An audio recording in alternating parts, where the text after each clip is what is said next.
Good evening, everyone. Sometimes it's loud and sometimes it's not. Good evening, everyone. I'll call to order the regular meeting of the City Council of the City of East Ridge, September the 11th, 2025, 6 p.m. I'd like to invite Bishop Terry Arnold up from the Pentecostals of East Ridge to provide our invocation and lead us in our pledge. Sure. For everyone to stand if able. Let's all bow our heads. Father, we come to you tonight so very thankful for the goodness of God and the blessings of the Lord upon our city. We thank you, Lord, for your keeping power. And Lord, we thank you, Jesus, for our leaders tonight. And Lord, as they meet and they discuss and deliberate, we ask, Lord, to give them wisdom in every action, we pray. May your Holy Spirit lead and guide our city and our leaders. In Jesus' name, we give you the praise. Amen. Amen. I pledge allegiance to the flag of the United States of America and to the republic for which it stands, one nation, under God, indivisible, with liberty and justice for all. Amen. Thank you. Thank you, sir.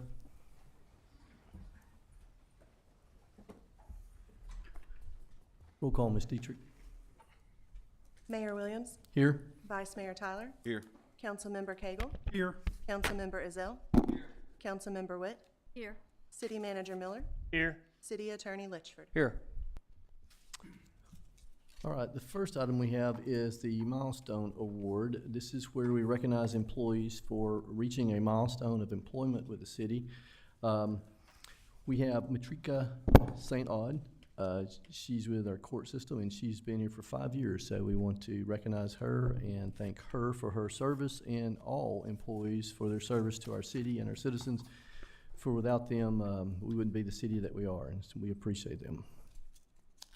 The next item is the consent agenda. That is the approval of the minutes of the August 28th, 2025 meeting, and also the approval of June 2025 financial report. I assume everyone's had an opportunity to review those, and I'll entertain a motion for the consent agenda. I make a motion to approve the consent agenda. Second. We have a motion to approve by Councilmember Witt and a second by Vice Mayor Tyler. Do we have any discussion or corrections? I see none. Roll call, Ms. Dietrich. Vice Mayor Tyler, Yes. Councilmember Cagle, Yes. Councilmember Ezell, Yes. Councilmember Witt, Yes. Mayor Williams. Yes. Consent agenda approved. We'll move to the next item, which is communications of citizens. This is an opportunity for citizens to come forward, address the council with any questions, concerns, or accolades. Each citizen will have up to 5 minutes. No one is signed in, but if there's anyone in the audience, this is your opportunity to come forward.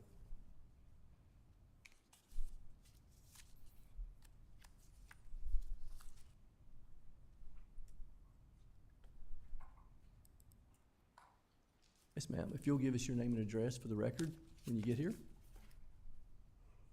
You need me to write it down? No, ma'am. Just give us your name and address and we'll get it recorded. Okay. My name is Melody Malero. My address is 1516 Melody Lane. And Yes. so I'm coming to the council. We have had one of the wettest years on record here in Chattanooga. I think it surpassed the 1929 record that we had. In saying that, the neighborhood that I live in doesn't really have a good watershed system. We don't really have the ditches that we need. Because of that, it's causing a huge hole in my yard. The water is coming from Craig right beside us, and it's coming down from Melody Lane right in front of us. All of this has created a hole big enough for me to, if I stand in it, up past my waist. The rain that we had on the 12th made it much, much bigger. So I'm coming to ask the city if they will consider digging ditches down the sides of the roads to help with the watershed, to channel it where it needs to go. That's basically it. Just asking if you guys will consider digging ditches to help with the water. We can certainly do that. I can have my street supervisor go out there and take a look at it. I just want to let you know that if those ditches are 2 or 3 feet deep, They're not in any way, shape, or form going to be handle a 500-year storm. That storm we had at 6.7 inches of rain in less than 3 hours, there's no system. That's a 500-year storm. If you can imagine, I-24 was underwater, as you're probably well aware. Oh, yes, yes. And they built that whole system up there for a 50-year storm. We had a 500-year storm. Worked because at 11 or Yeah. 12 o'clock at night, it was bone dry. Yeah, So what I'm saying is, we can put the ditches in, that'll handle the moderate rains, but nothing is gonna be able to handle, ditches will not be able to handle the 6.7 inch if we ever get hit with one of those in our lifetime again. and this may not be the appropriate time or place, but I do have pictures, videos to help explain what I'm talking about. Okay, And if you come out and look, there's, I mean, really no ditches. okay. If you could just write your name and phone number on that so we can call you and let you know. Have my street supervisor go out there and take a look at the area. We do that. We do put ditches in.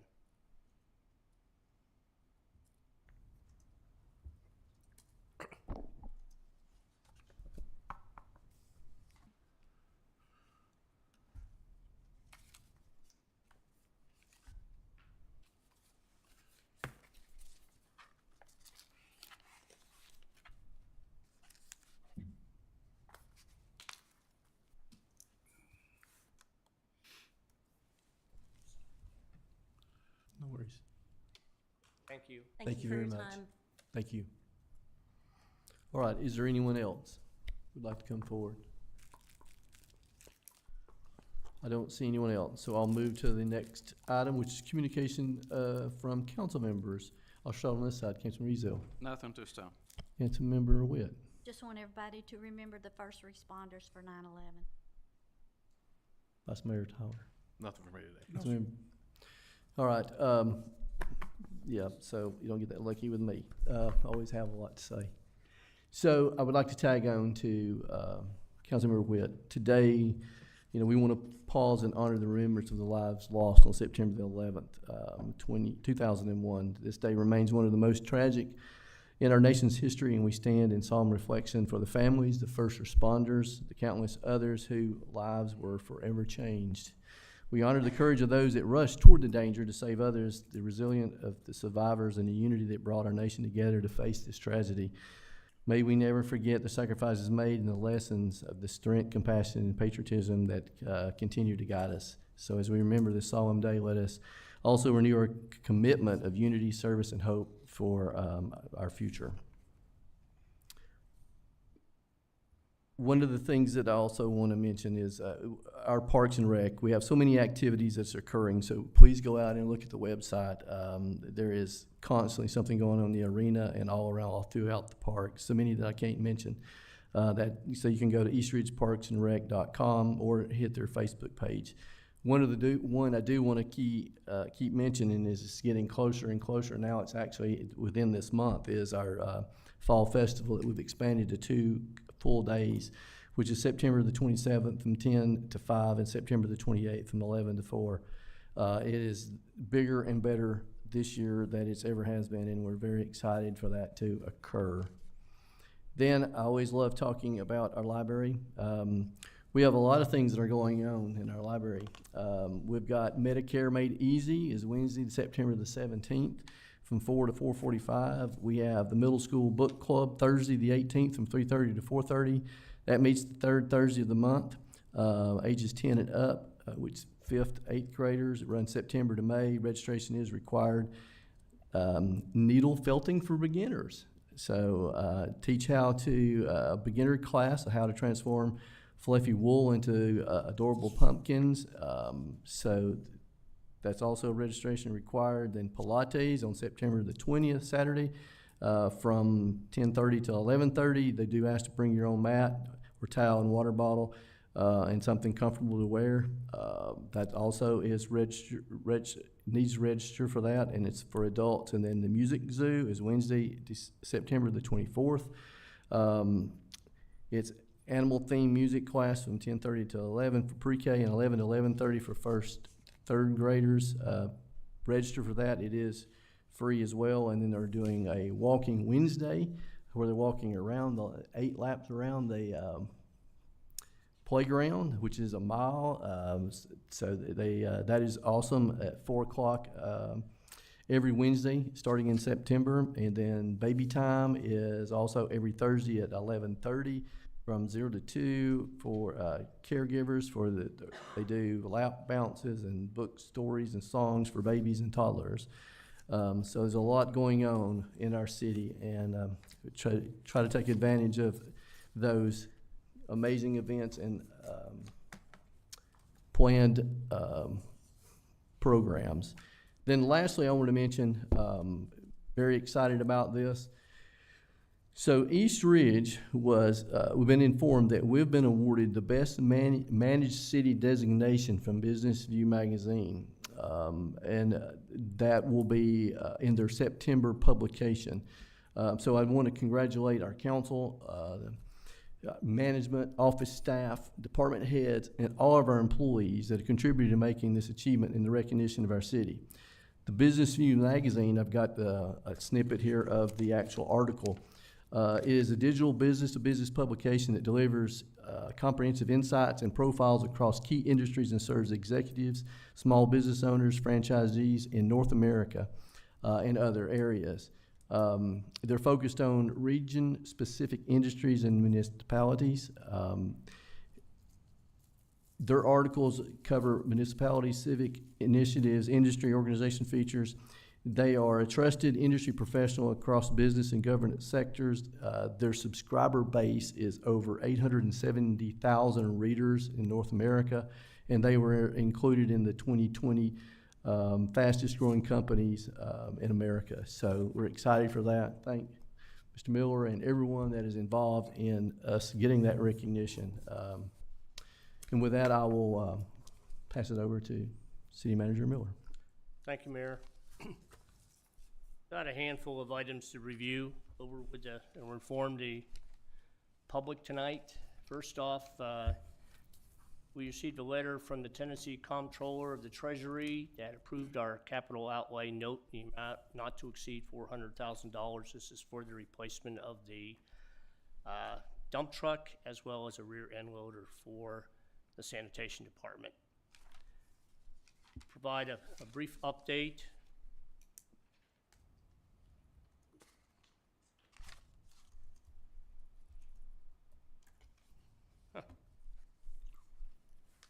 Here we go. On our venue 1921 at East Ridge, it's the multi-purpose facility being constructed behind the community center in City Hall. Just briefly, electrical overhead rough-in is complete. The low bay store front glass installation has started in the front of the building, which would be the east side. Drywall is being hung in the low bay areas in the east and west part of the of the building. Plumbing installation is near completion. Patio roofing is complete, and we're moving this project right along, hopefully by weather permitting and not holding this back. We'll be looking at substantial completion somewhere towards the end of November, first week in December. For the community center, we're looking at the expansion of that project, which would include the basketball court, the kitchen remodeling, and the senior meeting room, as well as the facilities to bring them up, the bathroom facilities to bring them up to ADA requirements. But the electrical rough-in is going to be started this week. Drywall started this week. Ceilings are scheduled to start next week. And the plumbing and wall inspection for the bathrooms and the kitchen are completed. So we're moving that project along. We're looking at hopeful substantial completion by March of 2026. Briefly, an update on North Mac Smith Road. I was out there today. You'll be looking at a change order coming up on the agenda in regard to the removal of unsuitable soil. That work, I authorized that to move forward because I didn't want to have any downtime from the contractor. This is the road widening on the west side. They've excavated that down to dry subgrade to 1 to 1.5 feet deep. They're putting 3 layers of 4-inch crushed stone with mesh on top of it 3 times in layers, so you end up with about 10 to 12 inches. And then we're looking at the asphalt and then resurfacing. Sidewalks are being formed, crushed stones laid out, they're ready to pour concrete, they've already started, and that is on the east side. So Mack Smith Road is widening, is moving forward progressively. John Ross Road, that one we received a grant back in 18 and 19 to resurface the road from Ringgold Road south to Chattanooga's line. The resurfacing is to start October 15th. And at this present time, we had WWTA of Hamilton County out there doing work with the sewer lines in regard to slip lining it, construction new sewer lines by excavating old crushed lines that need to be replaced, and also doing rehabilitation of the manholes. That takes care of that project. So hopefully by the end of the year, we'll have North Mack Smith Road done and John Ross Road done, completed. Splash Pad was closed, along with Pioneer Park was closed due to the heavy rains we experienced on August 12th. Apparently, the Valvoline oil, the water ran into the Valvoline oil building and down into their pits where all the petroleum products were located, came back up and floated through our park. So we had to clean the Pioneer Park up and the Splash Pad. We had to clean that all up. Splash Pad is closed for the season. We just have some parts that we're just not going to get in and have that open. But Pioneer Park is now 100% open. We, Optimist Club had a 9/11 ceremony today in conjunction with the police and the fire, as well as all employees and the public. Police Officer of the Year was Sergeant Clayton Smith, and the Firefighter of the Year was Battalion Chief, Bat Chief Eric Belden. So we congratulate both of them for a job well done and exemplary performance over the past year. Just give it a heads up, we have National Night Out, which is going to be scheduled for October 21st from 5:30 to 8:30 p.m. We'll have our police command center there, SWAT, canine, animal shelter, probably some dogs. Hopefully somebody will adopt them. And we're also, fire, I would assume, is going to have some fire trucks or equipment at present. Last thing I wanted to state is the U.S. Small Business Administration is offering disaster relief to Tennessee businesses, private nonprofits, and residences that were affected by the storms of August 12th and 13th. They have set up camp in the front of City Hall in the atrium. They are there from 8 to 5 o'clock, Monday through Friday. They'll be there tomorrow, Saturday from 10 to 2, and all next week, Monday the 15th, to Friday the 19th. 19th is the last day, so they'll be there. We have 3 tables set up with 3 representatives that to assist you in personal property loans. Residents can borrow up to $100,000 at a 3% interest rate. So it's not a bad deal to help repair personal property such as clothing, furniture, cars, appliances, et cetera, et cetera.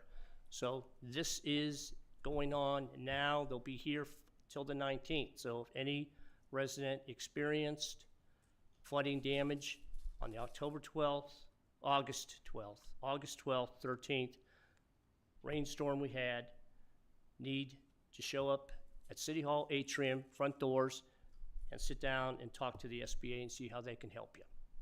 Mayor, that's all I have.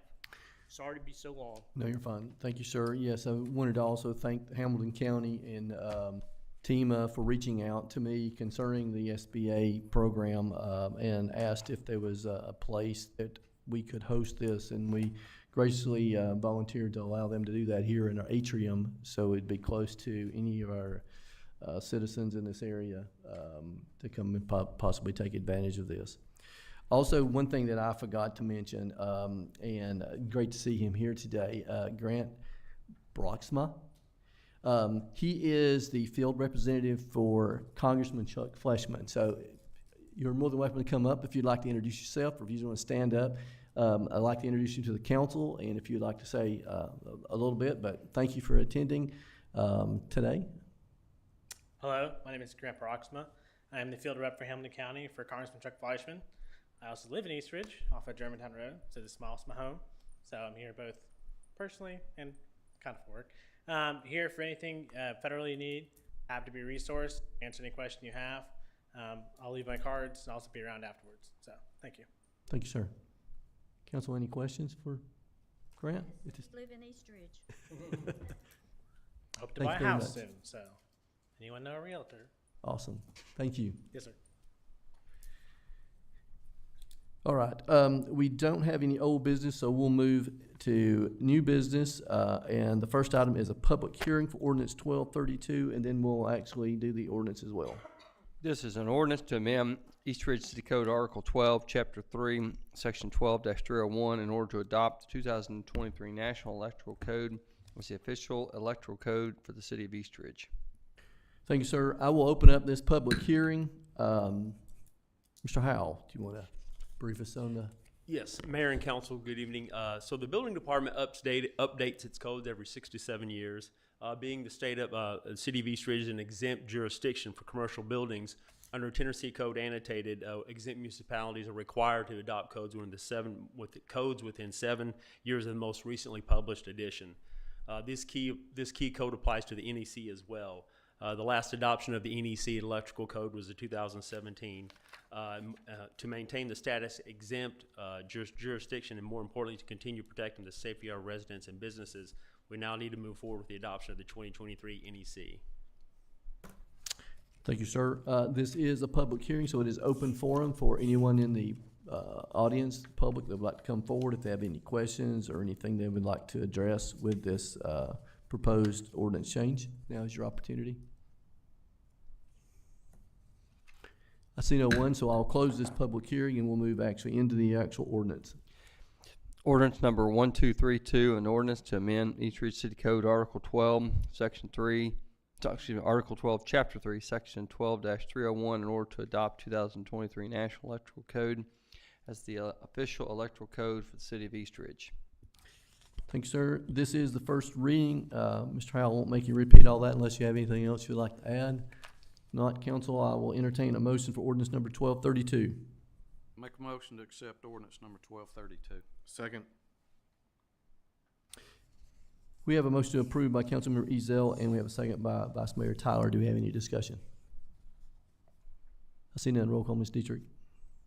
Vice Mayor Tyler, Yes. Councilmember Cagle, Yes. Councilmember Ezell, Yes. Councilmember Witt, Yes. Mayor Williams. Yes, ordinance number 1232 passed first reading. We'll move to the next item, resolution number 3734. A resolution of the East Ridge City Council authorizing the city manager to approve change order request number 6 for the North Max Smith Road widening and improvements project to address 16,250 square feet of unsuitable soil. Thank you, sir. Mr. Miller. Thank you, Mayor. Again, as I mentioned earlier in my city manager comments, when we were excavating to widen the western side of North Max Smith Road, we found unsuitable soils that actually started at the Fairfield Inn and Suite and moved south to just about the Portofino's. Actually, used to be the old laundromat there. It doesn't go all the way to Portofino's. And we had to cut down about 1 to 1.5 feet, comprising 16,250 square feet at a 1 foot. We had to take all that out and replace that with crushed rock with a membrane, again crushed rock, compressed and a membrane, and then crushed rock and a membrane on top of that. The total cost based on ASA's engineering calculations came out to $156,214.18. And I know council knows how much I hate change orders, but this is one that had to be facilitated. If you look back at the plan that's attached to your your agenda. The first initial estimate was set at $289,375, but so with the haggling back and forth between Asa, myself, and Adams Contracting, we brought it down to 156. Again, as I noted, I did give them authorization over a week ago. I didn't want them to pack up their tools and go to another job because they couldn't progress any further until this change order was approved. I didn't want that to happen. I want this project to get done. So the change order before the council is not to exceed $156,214.18. Thank you, sir. Council, I'll entertain a motion for resolution number 3734. I make a motion to approve resolution number 3734. Second. Have a motion to approve by Councilmember Witt and a second by Vice Mayor Tyler. Do we have any discussion? Yes, sir. Did we have to dig up asphalt and sidewalks and stuff to find this? There was no asphalt there. This was the major widening on the west side.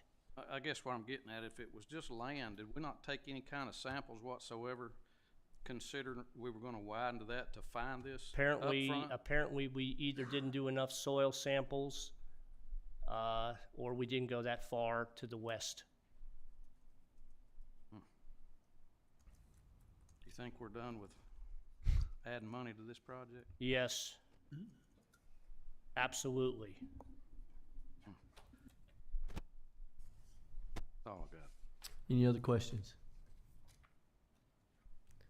Send in roll call, Ms. Dietrich. Vice Mayor Tyler? Yes. Councilmember Cagle? Yes. Councilmember Ezell? Yes. Councilmember Witt? Yes. Mayor Williams? Yes. Resolution number 3734 approved. We'll move to item D, resolution number 3735. A resolution of the East Ridge City Council approving a change order with Caldwell Paving and Grading LLC for roadway improvements on McDonald Road in an amount not to exceed $48,498.50. Thank you, sir. Mr. Miller. Thank you, Mayor. When we were talking with Whataburger earlier this year about them moving in and taking over that property and building a Whataburger right there at McDonald and Ringgold Road, one of the items they brought up was that intersection at McDonald has a large hump and needs to be reconstructed. We also had some discussion, I also had discussions a year ago with the Candlewood Suites Hotel, bringing that up to why that intersection couldn't be redone to be a little smoother. That does benefit not just the upcoming Whataburger that will be moving in by sometime in December, but also Motel 8, Candlewood Suites, the Antique Mall, Champy's, and kind of a roundabout backdoor approach to Cracker Barrel. To take that hump out and to reconstruct that intersection with asphalt, we've talked to Caldwell Paving and Grading. They are doing our road resurfacing program at the present time. They agreed to put a number in so the change order would come to do this work to an amount of $48,495.50. Should note too that funds can be charged to the 25-26 road resurfacing account, which we have about $1.4 million in there for that. Thank you, sir. Council will entertain a motion for resolution number 3735. Make a motion to approve resolution 3735. Second. Have a motion approved by Vice Mayor Tyler and a second by Councilmember Witt. Do we have any discussion? Just a question. We're referring right there where you turn off Ringo Road onto McDonald, correct? Yes. Does TDOT not have the first 20 foot of all the streets that tie to 41 Highway? Only if they're going to be doing work on Ringgold Road, they would get involved with the first 10 or so feet. Other than that, that's our responsibility.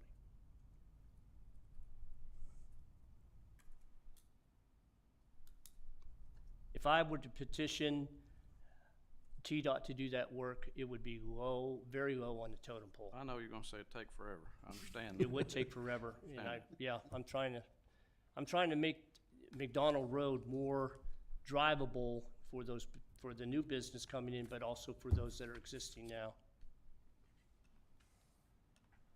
Is there any other question? Yes, sir. How far back are we gonna go? Slater Road, You said we're going all the way back to Slater Road. not quite to Slater Road, almost to Slater Road. Right at Slater Road, that's private. We own to the second right turn going in. When you go in McDonald, you first one will go into, first right would go into Whataburger, and the second one would go to the rear. That's where we stop it. We're not putting any curb in, we're not putting any sidewalks in. All we're doing is taking excavating the hump out, leveling it, and then resurfacing back just about to Slater. Well, here a while back, didn't we, come in there and, give some roads away We and gave Slater Road from that point going east. going east? Yes, sir. Cause I know from there by the motels and those, that That's- mall going down in there is out into what y'all are Yes. calling Slater Road, cause it's supposed to go all the way through. Right. But it's not wide enough now because those buildings are out in the road, so. Yep. But I don't remember, we had this discussion then, that was not Slater Road, that we just gave it Slater Road's name when the Life Care Center came in and wanted to put the traffic light up, and then put the traffic light up coming out both ways to benefit both sides of the road. Okay. But I didn't, and I can't find it on the map where it says that is McDonald Road. That, cause we discussed that a long time in there when we was forfeiting those roads and back to the fence and that piece of property back there by the fence. Yeah, I remember Yeah. I remember abandonment of the Slater Road from that back of Champy's all the way east to the right of way of I-75. That was that ended up being surplus property deemed by TDOT, and I believe the property owner Whataburger. acquired that property to make it larger. That was, Yeah, it ended up going to Whataburger, right. so. I wasn't here when the traffic signals were put in, but I talked to Jeff Sykes, and he said that first part of the roadway, several hundred feet back, off of Ringgold, is city-owned. That's our property. Now, I just assumed it would become McDonald Road because it's McDonald on the other side.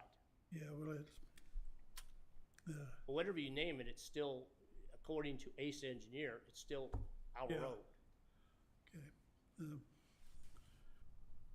So we're gonna get this asphalted and repaired for less than $50,000, Yes, sir. and we're paying over $100,000 to do 1,600 square foot, 1,600 foot of Yeah, one but block you- down. Well, you're actually, if you out there looking at that, that's actually, you're actually talking about excavating all of that dirt, unsuitable soil out, hauling it out. That's already been done. When I was out there today, they've got the first layer of crushed stone down, Yeah, and I want them to keep working on that project. we don't own, the road is not gonna go all the way down to Slater. No, So from end of McDonald that you're saying down to Slater is private property. it's somewhere, it's probably 20 feet or so short of Slater is private back in there. The roadway that goes back to the Candlewood Suites as well as Motel 8 is all private. Those are All all private private. roads, yes, sir.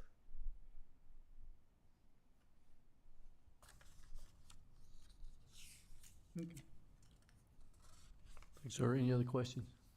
I just had one other, you had said that 48 is gonna come out of our resurfacing money, that we had Not what we're 1.4 do- million. Not what we're doing now.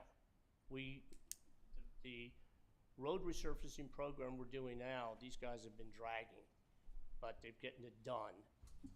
But you stated we had, what, this is we out did of our 20 1.4 million for our, Yes, about $1.4 million we have. and that comes out of it. That 48,000 would come out of that. So all the cleaning of the drains, I thought you reported come out of that too. trying to control the flood and cleaning all the drains. I was just curious. That's street department does that out of their budget. This It's is out not of coming out of the cap- 1.4? The 1.4 million, we have $700,000 in the CIP program designated for road resurfacing, and we got $800,000 or $900,000 in the state aid that we get from the state for road resurfacing. It's not coming out of, 75. this is not streets. Okay. One other question. Now, we're not gonna widen McDonald, No, okay? no curbing or sidewalks. Okay, because they got a parking problem down there and I just didn't want, No, we're not doing, no. okay. It's only take the hump out, resurface it, and make it drivable without bottoming out your car if you got a low rider.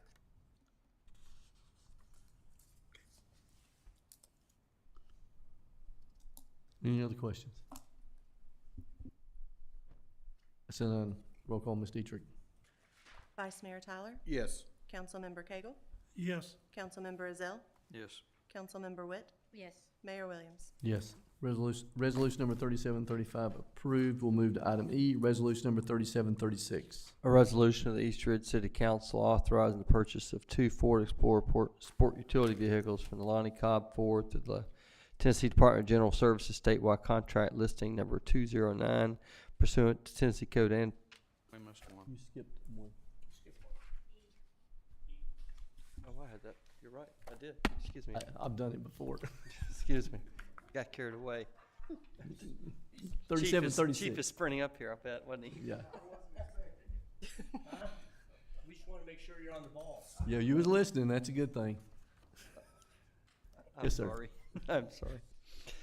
All right, let's go with the resolution 3736. A resolution of the East Ridge City Council authorizing the city's participation in funding a capital campaign feasibility study for a potential YMCA facility at Camp Jordan Park. Thank you, sir. Mr. Miller. Okay. Thank you, Mayor. Just give a little history on this. Mayor Williams and I met with representatives of the YMCA back in October of 2024 and again in November of 2024. We ended up commissioning a feasibility study to determine the viability of building a new YMCA facility in East Ridge, specifically Camp Jordan Park. That feasibility study was completed. We all had copies of it, and basically the end result was a favorable response for locating, constructing, building a YMCA in the city of East Ridge in Camp Jordan Park. At the present time, we need to move to the next step and answer the question as to how much can we raise under a capital campaign. And we have a proposal from, lost the name. Triangle 2. Yeah, Triangle 2, sorry, to undertake a capital campaign feasibility study to determine how this structure facility can be financed. So Triangle 2, we had a meeting on this with members of Triangle 2 and YMCA representatives. Kathy Tufall, if you can come up, yes, she's one of the representatives. I'm sorry if I didn't pronounce your last name. It's Toyful, but I go by anything. Doesn't matter. Okay, thank you. Kathy's one of them, one of our representatives from the YMCA that we've been meeting with. And if you have any questions you want to ask her, but the feasibility study would, they're looking at splitting the cost between the city and the YMCA, $15,000, city $15,000 for the YMCA. This would be to determine how much can be raised for a campaign to construct this facility. If you have any questions of myself or Kathy, feel free to. I guess I have one for, I guess you. When I read it, it is the 30,000 split 50-50, but it also allows an extra 6,000 for travel expenses. Is that 50-50? And it also says if there's any extra graphic work, it will be charged separately. So I was just curious, is that split evenly between us and them, or are we supposed to pick that up? Do you want me to answer that? I would say it would be split 50/50. Yeah. But but in our discussions, there was not going to be any travel. So the 30,000 is for the feasibility study. There would be potentially travel There would expense be? in the beginning to bring Okay. the E2 representative here, to do all of the research and those kind of things. Okay, I missed that. Good question. So it is a 50/50, or? It is a 50/50 split. Yes. Yes. So we're expected to pay that 15, or are we expected to get people to donate? We pay the 15. We paid the We 15. pay 50%. Okay. This is an expense for the study. The study's gonna make a determination on donors and campaign as to how they're gonna raise. The facility, I believe we mentioned is estimated between 25 and $30 million. Yes. And YMCA is a nonprofit, so they don't have funds laying around. So that is why we're going into this feasibility study for donations and gathering and collecting enough money so that this is not a citizen, City of East Ridge taxpayer expense. So we're looking at funding for this. And that's what this feasibility study will identify donors and the amount of donations. I don't want to speak for you. You probably know better than that if you want to explain that. So a good example, we did a feasibility study a couple years ago for our 2028 capital campaign, for how much we could raise within those regions of the YMCA's already existing. And it was around $15 million by 2028, and we're already almost at $15 million. So this is probably the most important study that we will do. The first feasibility study was, if we build it, will they come? And if they come, what do they want? So that was very important to make sure that we had the right information, because we're here to serve the community. This one is to see, because we don't finance, we don't loan money out, we're a nonprofit, and we are here to serve people. So we do these studies to see what we can raise for this building. So if we can only raise $5 million, well, there's $25 million left. How are we going to pay for that? And so that's what this study is for. If we can raise $30 million, that's even better. So there's a lot of people, they do extensive studies. Maybe some people don't even show up, that are out there existing now in this area that don't show up on that. So that's why they have to go through and make phone calls and do really extensive research. Yeah. All right, the first feasible study we put in 17.5.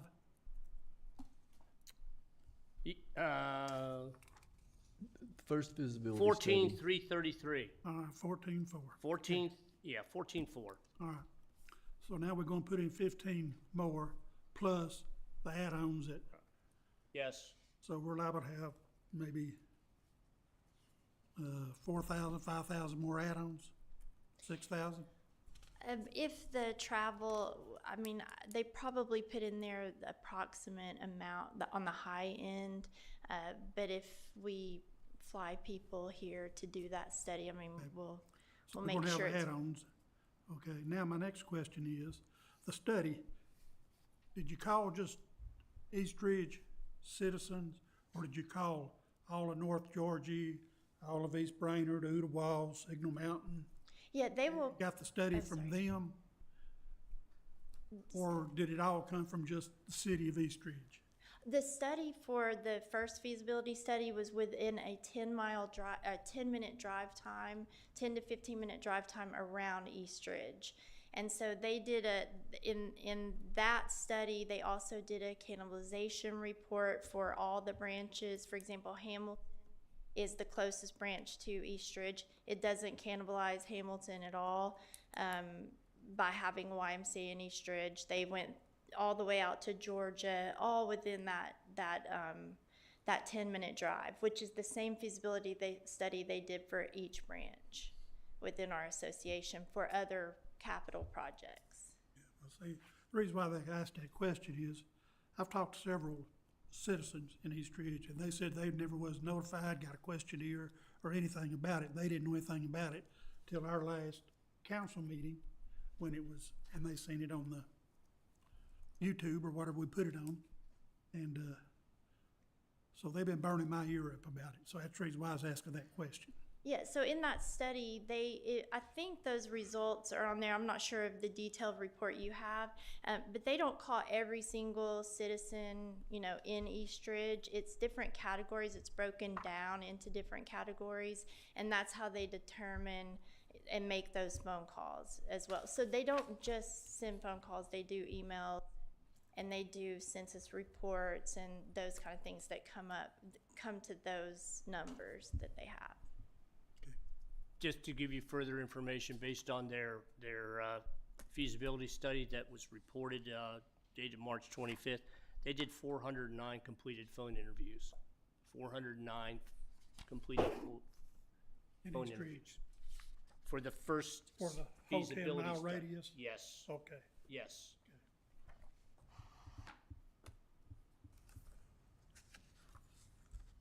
Any other questions?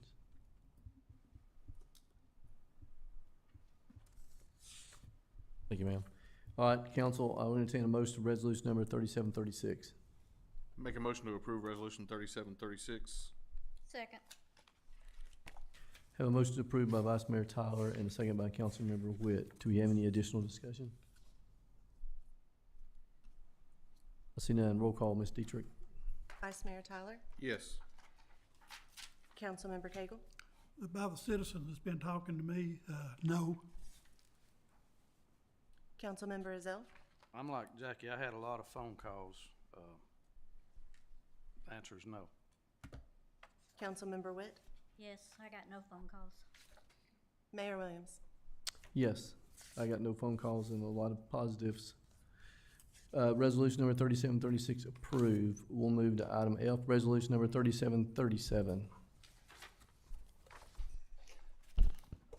A resolution of the East Ridge City Council authorizing the purchase of 2 Ford Explorer sport utility vehicles from Lonnie Cobb Ford through the Tennessee Department of General Services statewide contract listing number 209 pursuant to Tennessee Code annotated 12-3-1201B for use by the East Ridge Police Department Crime Suppression Unit. Thank you, sir. Chief Usleton. Mayor and Council, we're requesting approval to purchase 2 2025 Ford Explorer SUVs from Lonnie Cobb Ford under a state contract. The total purchase price is $100,050. Of that, $18,290 will be taken from the drug fund to provide for the upfitting of the vehicles, while the remaining $81,760 would come from general fund. This purchase was included in the budget for the current fiscal year. Thank you, sir. Council, I entertain a motion to resolution number 3737. Make a motion to accept resolution number 3737. Second. Have a motion approved by Councilmember Ezell and a second by Vice Mayor Tyler. Do we have any discussion? I have one statement. Yes, sir. I was reading an article today about the tariffs, and they said this month on automobiles, they had automobiles and automobile parts, that they had went up 3%. So are we gonna be hit with this? Is this car already here where we won't be hit with the 3% added to this? The car is actually already here and already Okay, built that out answered for my us. We don't question. get hit this year. That answered my But question. hopefully, if we're sitting answered my here a question. year from now, Yeah, tariff thing will be yeah. handled. Any other questions? See none. Roll call, Ms. Dietrich. Vice Mayor Tyler, Yes. Councilmember Cagle, Yes, Councilmember Azell, Yes. Councilmember Witt, Yes, Mayor Williams. Yes. Resolution number 3737 approved. We'll move to item G, resolution number 3738. A resolution of the East Ridge City Council authorizing the purchase of an Eagle Print fingerprint system from Eagle Advantage Solutions, Inc. for the East Ridge Police Department. Thank you, sir. Mr. Elsley. Yes, we're requesting approval to purchase an Eagle Print fingerprint system for $13,180.86. Our plan is it will increase efficiency. Currently, we use paper and ink. I think we're the last agency in the county to do that, and this will allow us to submit fingerprints electronically. Thank you, sir. Council entertain a motion for resolution number 3738. I make a motion to approve resolution number 3738. Second. Have a motion approved by Councilmember Witt and a second by Vice Mayor Tyler. Do we have any discussion? See none. Roll call, Ms. Dietrich. Vice Mayor Tyler, Yes. Councilmember Cagle, Yes. Councilmember Ezell, Yes. Councilmember Witt, Yes. Mayor Williams. Yes. Resolution number 3738 approved. We'll move to item H, resolution number 3739.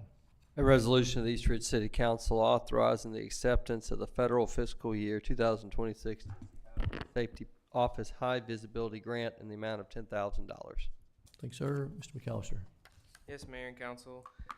The East Ridge Police Department, along with the City Administration Office, is requesting the approval from the Mayor and Council for the federal fiscal year 26 Tennessee Highway Safety Office High Visibility Grant. This year, the contract was awarded to the city in the amount of $10,000, requiring 0% match. And the department is planning on utilizing these funds to assist in saturation events and additional equipment that is listed as LiDAR, RLR equipment. Chief Osselton can comment further on that. I'm not sure what that equipment is, but that's what the grant funds were requested to be utilized against. Thank you, sir. Council entertain a motion for resolution number 3739. Make a motion to approve resolution 3739. Second. Have a motion approved by Vice Mayor Tyler and a second by Councilmember Ezell. Do we have any discussion? See none. Roll call, Ms. Dietrich. Vice Mayor Tyler, Yes. Councilmember Cagle, Yes. Councilmember Ezell, Yes. Councilmember Witt, Yes. Mayor Williams. Yes. Resolution number 3739 approved. We'll move to item I, resolution number 3740. A resolution of the East Ridge City Council authorizing the submission of a grant application to the Hamilton County Health Department Step 1 Teaching Garden Grant Program. Thank you, sir. Ms. Weaver.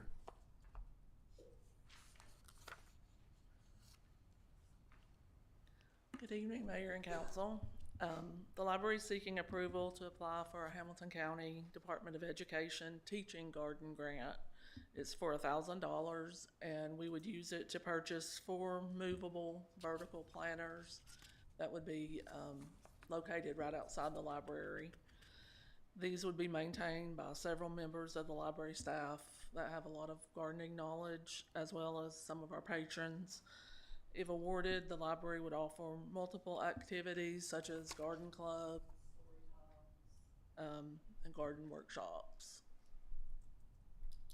Thank you, ma'am. Council, I'll entertain a motion for resolution number 3740. I make a motion to approve resolution number 3740. Second. Have a motion approved by Councilmember Witt and a second by Vice Mayor Tyler. Do we have any discussion? See none. Roll call, Ms. Dietrich. Vice Mayor Tyler, Yes. Councilmember Cagle, Yes. Councilmember Ezell, Yes. Councilmember Witt, Yes. Mayor Williams. Yes. Resolution number 3740 approved. Thank you. All right, we'll move to item J, discussion of update to City Charter Review Commission. Yes, sir. So, Go, sir.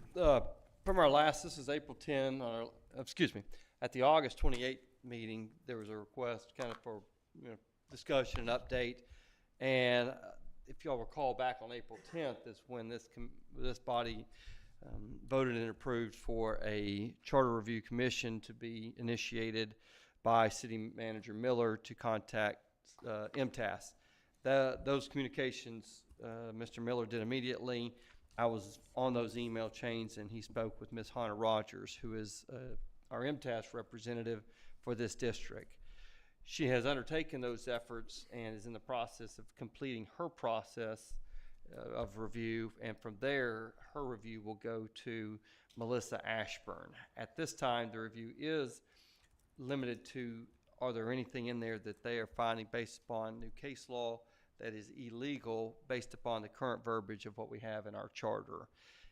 That would, like I said, go to Ms. Melissa Ashburn. She's legal consultant for the Eastern and Middle District of Tennessee and an employee of MTAS. And so that's the update as far as where MTS sits relative to their review. I talked to her about a committee, and she said, as well as other ability of MTS to review a comprehensive. She says they do offer that. They make recommendations.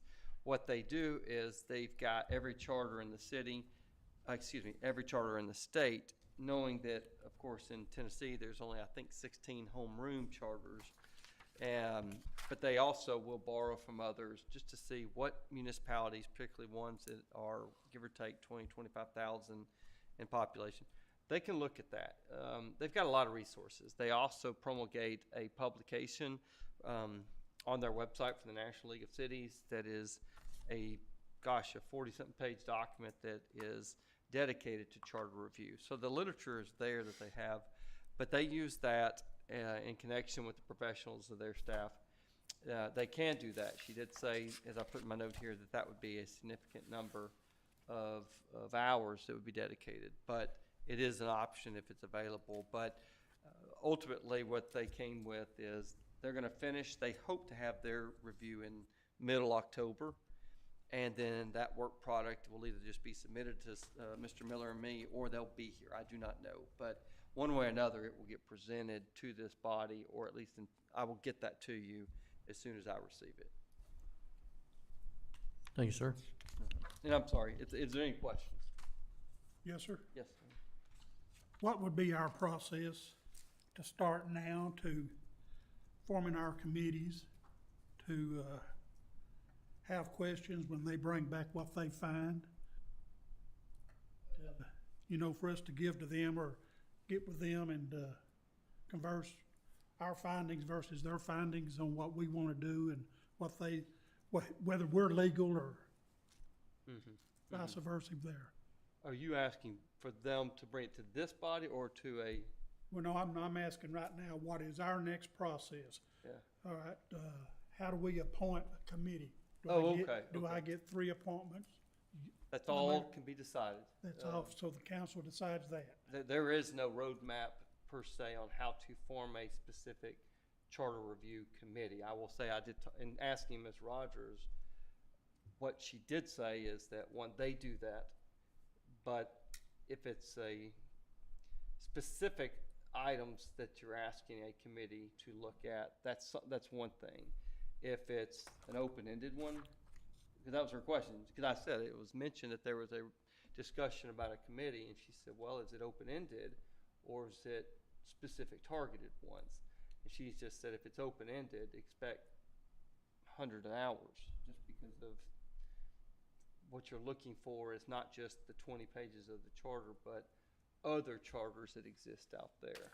And so but to answer your question, there is no best practice for what type of committee to form, whether it's one person, 2 vote, 3 appointments.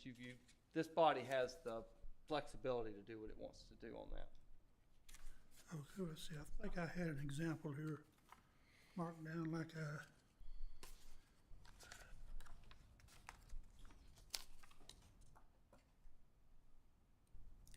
okay, for an example, if I wanted to call a special meeting, and here it says that I've got to have the vice mayor, 1 council to be with me, or the mayor and 2 council members to request a special meeting. So I would like to, now this is just things I was gonna bring up when I come into it. I'd like to see it be 3 council members instead of us having to get the mayors and the vice mayors, because, I just like to have the wording on that changed. I don't see, to call a special meeting. That's just an example. I'm sorry. You're asking about a provision you're identified in there Yeah. that you would like to be considered for Yeah. modification. That's the things that I would like to put into to give to them to see if it would be feasible or. Okay. Yeah, because the way it reads here is the mayor, 2 councilmen, or the mayor could call the special meeting by himself. But then the vice mayor can't. The vice mayor's got to have 2 council members to go along with him. All right, two council members can't get another council member to go along with them and call a special meeting. So, you know, three council members would be the majority for a quorum. Okay, so that provision there. That's, you know, that's things that I've been looking at going through and Mhm. that I would like to discuss. Okay. Yeah, you know, that is just an example of, Yeah, sure. yeah. So, you know, I'd like to get these things together and then present it to Ms. Rogers and Ms. Ashburn and see if we could work out some kind of agreement there. I'm sure there's other things in here that the other council members got too, but, Okay, so all that you can do you can do that yourself. Okay. And if you want to talk to Ms. Rogers, or if you say, hey, I'd like to get with, y'all have commissioned Mr. Miller to talk and meet with MTS. And that started, I guess one process is if you've got specific ones, you can just get with Mr. Miller. I'm happy to work with you as well. so we could bypass them. But then the next question I would be asking, how would we get it on the ballot? Because the voters have got to vote for it. Right. Well, that's a different problem. We've done that several times. Yeah, That yeah. is just through an ordinance that the city would pass, that it would be on the agenda. It would be an ordinance that have to be passed, and then from there it'd have to go on to the a general state election, which of course would be in November. Yeah, our next election. Mhm. So we don't really have to go through them to get nothing finalized. We could vote right here amongst ourselves to have it put on the ballot. We've done that. Yeah. Okay. Yeah, Yeah, that's been done, the last Yeah, four yeah, have been just- done that I'm way. just clarifying You are my- correct. Yeah, for you are myself. correct. But if there are things you want MTS to look at right now, you can point those out to me. I can get it. Okay. Mr. Miller can get it to Ms. Rogers, and my guess is she'd be happy to meet with you as well if Yeah. you've got things specific. They can put that in connection with their work product, Mm-hmm.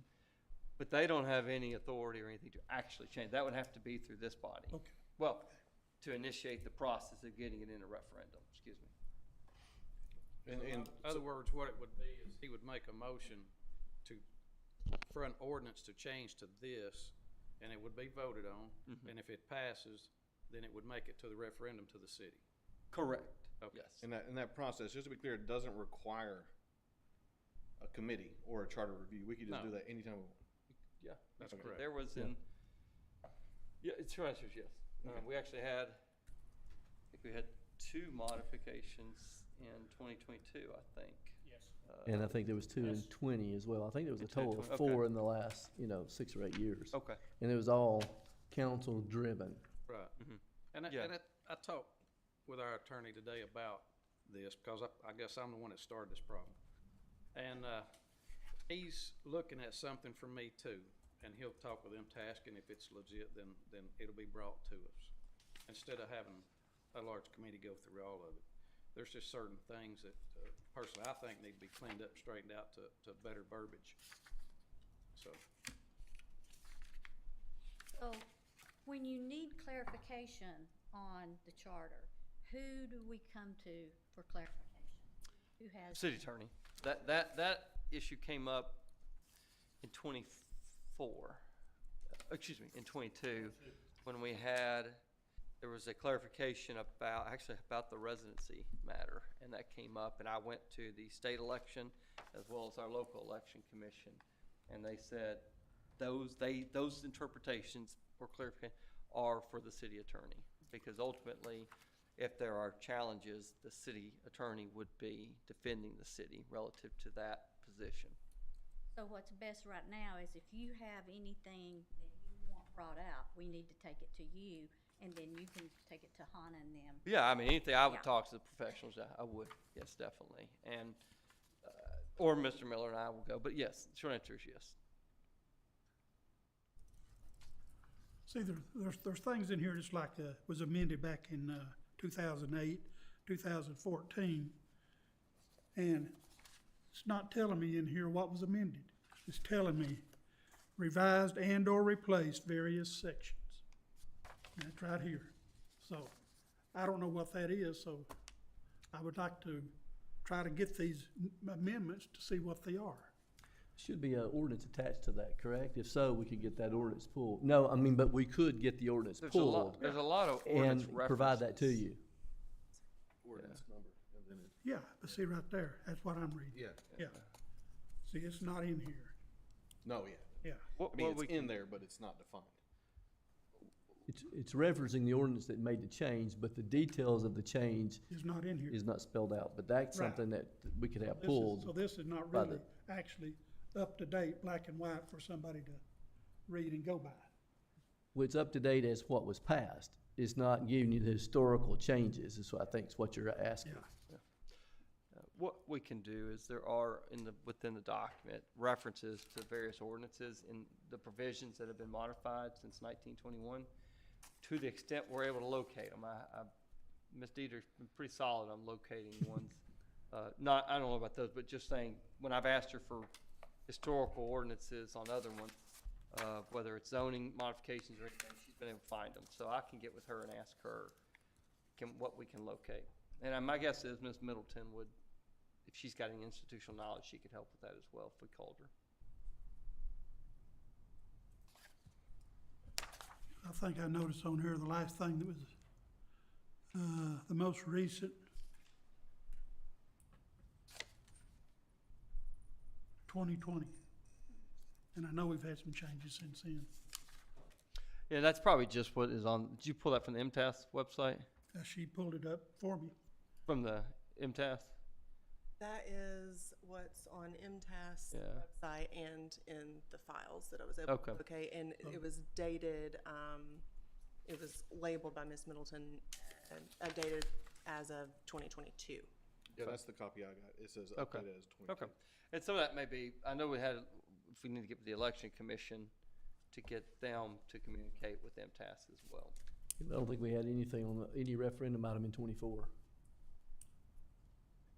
That was when y'all were elected, and I don't think there was any referendum item on the ballot in that year. Just On me and you? 24. No. Okay. Any other discussion? Awesome. Thank you. As soon as I get back, you'll be notified as soon as I hear from Hannah and or Ms. Ashford. All right, that's the last item on the agenda, so we'll move to the tentative agenda for September 25th.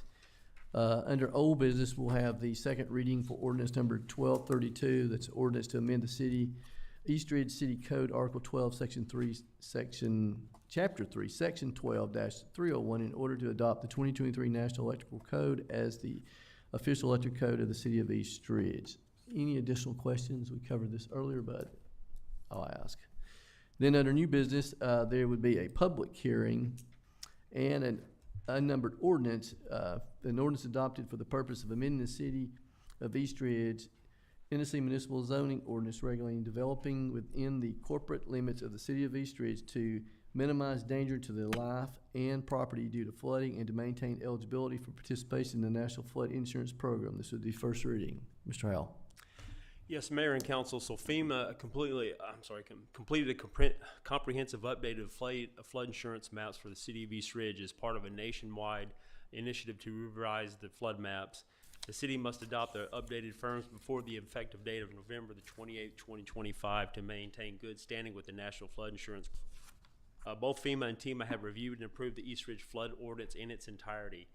The ordinance will be presented to the Planning Commission on October the 6th, with the first reading scheduled for the City Council meeting on October 9th. The public hearing will take place during the second reading of the ordinance on October the 23rd at the City Council meeting, ensuring the city meets the November 28th deadline to adopt the ordinance and submit it to FEMA for final approval. I know it's kind of unorthodox to put it on the City Council right now, but I want you guys to be aware this is coming up. So even though it is a municipal zoning part of that code, it needs to go before the Planning Commission for review as well. So,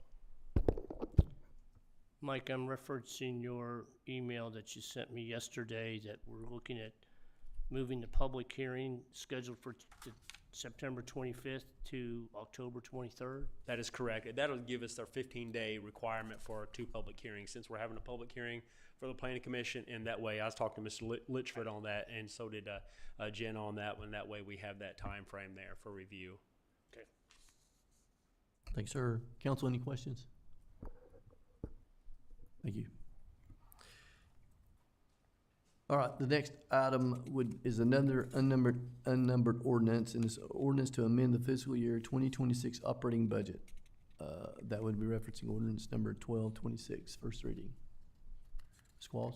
Yes, we will be amending to reflect, if you remember back in '22, there were COVID grants that were specifically for stormwater, sewage, and those items, and we agreed for what the city of East Ridge was getting, because we did not have utilities, that we would give the funds to WWTA. So they have sent in their first request for payments, so I have to we are just funneling the money. It will come into us, I will turn around and then write a check to WWTA. So basically, it's just passing through, but we have to show it as a revenue and expenditure, and it will be reflected in the grant fund, which, since y'all passed about the grant for the police, I will need to add that one, because that one's not budgeted in this year. Then with the solid waste, we've got to show, remember when I put the resolution, when the truck was totaled and we had to replace it, I have to show where the insurance that we were able to get for it, which was $9,500 for the truck that was totaled, has to go to the solid waste fund, because it was purchased with solid waste money. But then we also have to show where we purchased the new one. So I'll do that one, and then I now have to amend for the feasibility study that y'all have approved. I'll need to amend that within that one. And also, I'll have to amend within the capital projects because of the change orders at Max Smith, just to show, because we're spending more. So all those will be up. Thank you, ma'am. Council, any questions? Yes, sir. Yes. Is this grant money that we're gonna give to the sewer plant, is that just for the storage tanks down here that they're putting in, or is that for the, To be honest, didn't we earmark that just for the, We earmarked that to be spent and utilized in the city of East Ridge. okay. For I was thinking repairs. For the storage tanks, because that was about the time. We have 2 storage tanks going up there. From what originally we're calling for was 3 1-million-gallon tanks. 2 of them for Chattanooga and 1 for us. Now I understand that it's 2 1,500-gallon tanks. I'm sorry, 1.5 million gallon. Yeah, 1,500. 1.5 million gallon. Thank you, Councilman. 1 will be for us and 1 will be for Chattanooga. So some of this money could be ciphered over to that second tank. But the majority of those dollars that we have received, I'd say over the past 6 years, because we got one that when I was out on retirement and one when I was here, is to go for slip lining, our mains, manhole rehabs, rehabilitations, and also a lot of the work that we're doing on John Ross Road, excavating mains, sewer mains that have collapsed and need to be taken out and new ones put in.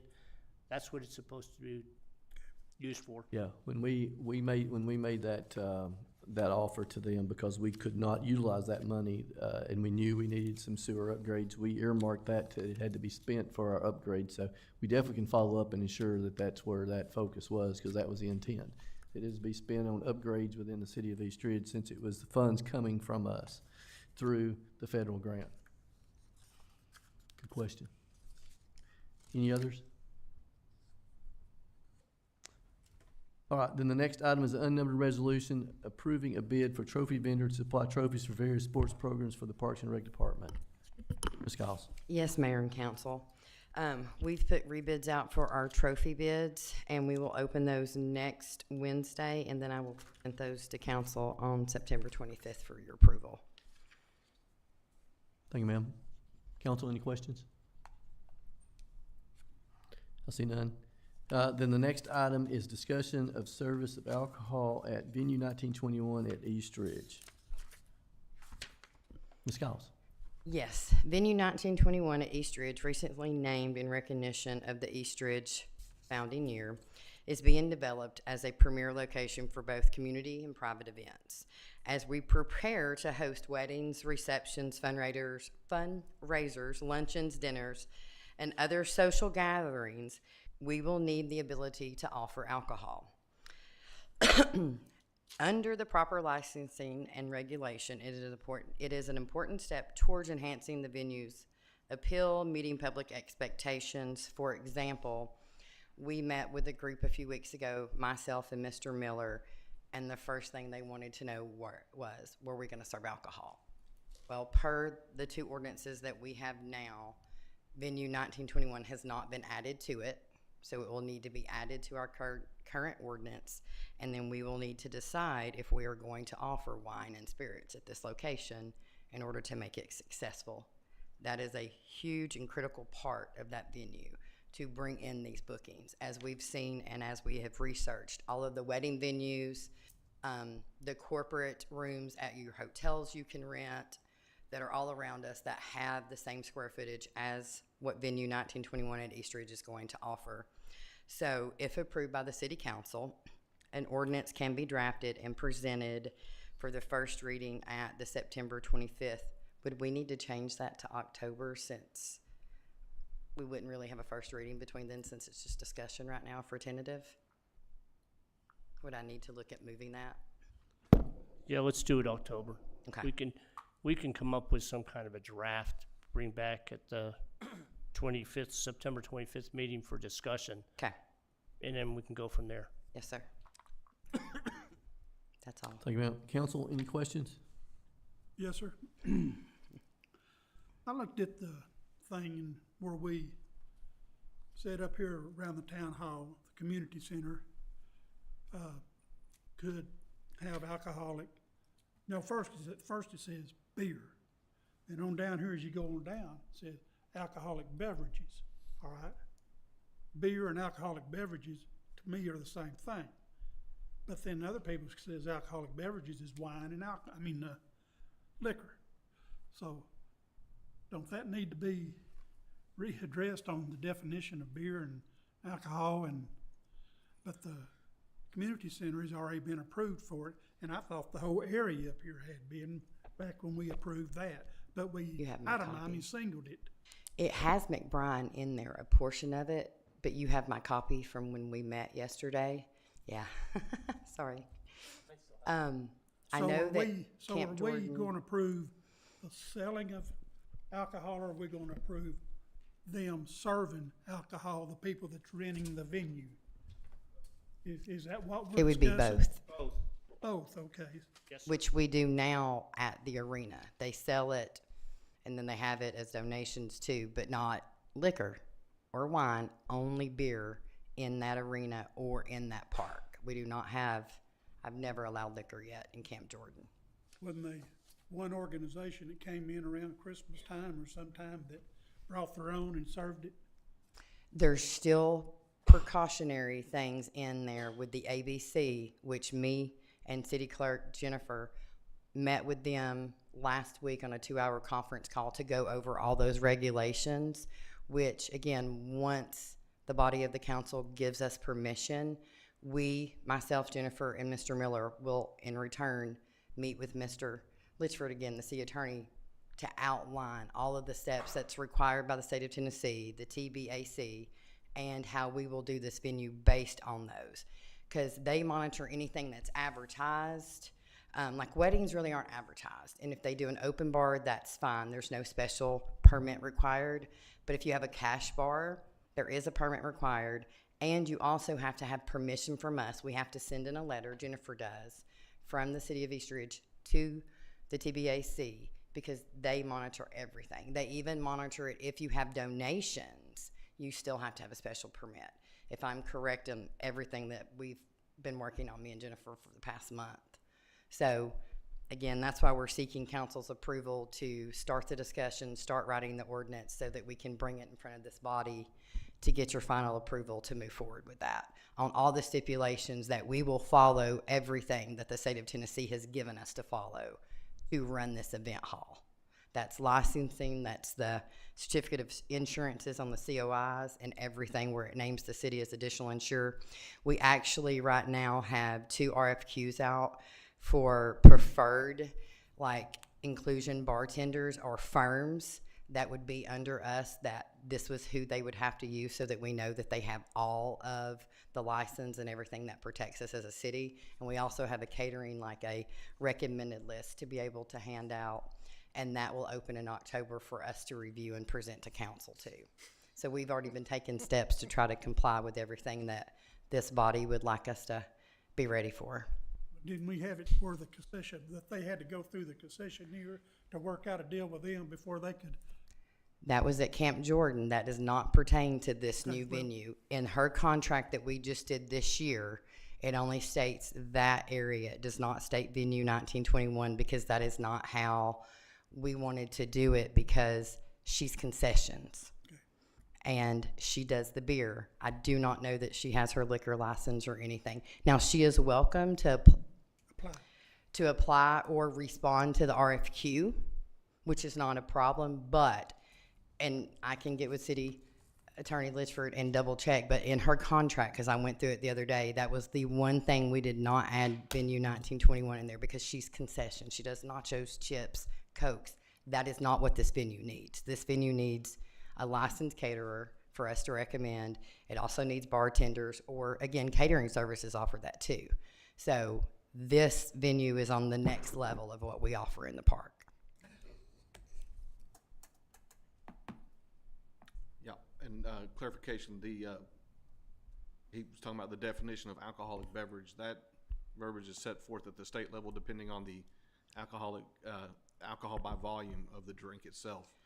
If it falls within a certain level, it's considered beer. If it falls within a certain level, it's considered wine. If it's another level, it's considered an alcoholic beverage. Yeah, you have Beer low and wine high are typically under the same beer. jurisdiction, while alcohol is handled by the state level. Yeah. Me and Jennifer, I mean, wore Pamela out with TBAC. Yeah. And I've had it we that way. actually even worked on a whole list of different things, because there's like 2 different links we have to use to apply for things, or to, again, have people apply, them having to have their server permits, when we can serve, when we can't serve. Again, how we as a city have to approve in advance and send it in, how we have to basically abide by our own city's municipal codes. And then again, having the licensed vendors and individuals, and then not being able to serve to, minors. It's so many things, it's like a whole list. So that's what me and Jennifer have literally been working on, so that we can kind of like make sure that we give that to y'all. Like, this license sells for alcoholic beverages is for wine or high gravity beer on non-premises consumption. So I'd never heard of low or high gravity beer before. I don't drink anymore, so, and I never did high or low, so couldn't tell you. So me and Jennifer are like, what is that, But yeah, we would, again, like I said, Tennessee Alcoholic Beverage Commission, we would do all of the regulations, and this is after, City Council and Mayor gives us direction to follow this path. We will work with Attorney Litchford in order to write that ordinance, and you'll have to tell me again, I know it says beer, but then when it says alcohol in that, does that cover the other things? That'll be interpretation you'll have to give us. We'll look at that. Okay. Yeah, I pulled those right here. Go Yes, ahead. sir. You kept saying we. Sorry. Okay, now, are you saying we are going to be responsible for serving beer over here? Or No. are we going to, okay. No, we are trying to develop a plan so that we can, again, present it to y'all, and we have an RFQ out, a request for qualifications from bartenders or licensed firms that are bartenders that would, again, be able to have the server permits and everything that we need for that venue in order for us to say, you're coming in and your daughter's getting married, we meet with you. We're gonna give you a list of, here are our approved bartenders or our firms that you must use. There's no ifs, ands, or buts about that, which venues do. We had to do that with my son's wedding 3 years ago. We had to use who their bartender was. We had 3 choices. So, and that is an option that we can do. Good questions. Anyone else?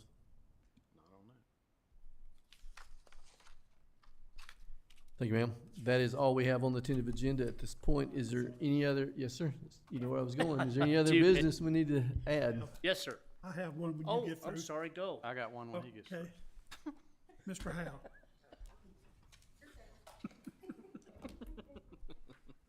Down here at the corner of Prigmore and Ringo Road, I talked to you about that the other day. Yes. All right. Now, they're going to use Prigmore as an entrance to that grocery store. Yes, Right. Okay, so that's considered the front. that's correct. On commercial, have we gotta have a 25-foot setback? Only on the front of the property. All right, that's considered the front. Where the door is gonna be facing Prigmore. Okay, what is the side? 10? Yes, so, but on commercial, there again, we have amended stuff, and this is an existing building, so you can place a building 5 foot from the right of way. So in this case, as long as there's not another building adjacent to this one, it can be 10 feet for your setbacks. But it also, something in our ordinance says, any residential sitting next to it, it's gotta be 10 foot. So what they have built on, since I've been there, I don't get out and measure it. But there's not 10 foot between what they built onto the side of it and that fence that belongs to the lady that lives in that house next door. That's correct. Unfortunately, her property is zone C2. So But it's still used as a residence, it is, but it is a C2 commercial district, which being C2, taxed as a residence. that is correct, but it was blanket rezoned. One. Okay, so now, let's get back to the 25-foot setback from the front. If they're gonna have their front door come into Prigmore, that don't have to be 25 foot back from the edge of the pavement? No, sir, it does not. It's an existing building. Okay. The back don't have to be 25 foot? No, sir, it does not, because it abuts a C2 district. Even though that's a residential property, it has been blanket zoned to C2. That was one of the first things I checked out. That's right. Because he asked on the rear of that property, can I extend? I said, technically you can't. Even though this is a residential home, he or she is zoned C2. Therefore, those requirements of the 25 do not meet that, or is required. I did check that, Jackie. Okay. Well, I just read the ordinances, I mean, the dimensions and setbacks and stuff today, and I was really confused on it because it said you could come back in, because they were reading them in meters and somewhere I was reading, Yes. so, okay. That's a good question. Does that mean she pays R1 property tax or? Yes, sir. Why do we do that if it's zone Z commercial? Why do we do that? It's use. If she's got a residential use of that property, even though it's C2, she's paying 25% of the value of the property for assessed value. It wouldn't be fair for her, for residential, to pay 40%, which would be the commercial. So why not rezone it back to R1? That's what it's used for. Well, we don't make that decision. The property owner would make that decision. Is that because he gets more money for it? Well, yeah, she Yeah. goes to sell it, she might wanna sell it for. The only other thing I had was, Yes, sir. and this is totally off the thing. We just have one meeting in November or two? One, because of Thanksgiving. Good, because I was going somewhere, I was gonna make sure. I think December too. December, so November, December is usually only the with- first meeting of both months, the way it falls with the holidays. I can make my You have to plans. vote, you have to vote to not have, Yes. we vote. Yeah, December has to be a vote, we have to vote for it, but November is automatically Okay. no meeting. So don't plan your December yet, because we hadn't voted. Even though it'll probably pass. Anything else? Yes. Oh, yeah, don't forget you. Yeah, I just want to add on, it's not on here. At the last council meeting, we approved the audio-visual for venue 1921 at East Ridge. I'm going to put on a support and maintenance agreement. Oh, yeah, that I asked about. For 4 years. It would be after the expiration of the 1-year warranty, but if we sign up now, we can get a better price than waiting a year. Right, I remember me asking about that. So we'll do 4, so that gives it a 5-year Yes, period of maintenance. Exactly, 5 Okay. years, yes, sir. So I'll have that on the agenda Okay. for September 25. Thank you, sir. Anything else? See none.